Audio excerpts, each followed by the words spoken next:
A perfectly built stone road, still intact, buried under layers of sea mud. It was thousands of years old. The road is only 13 feet wide.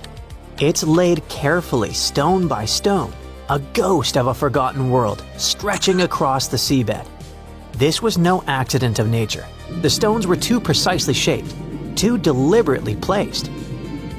And somehow, across 7,000 years of storms and tides, both the village and the road survived. One of the scientists said it's a miracle.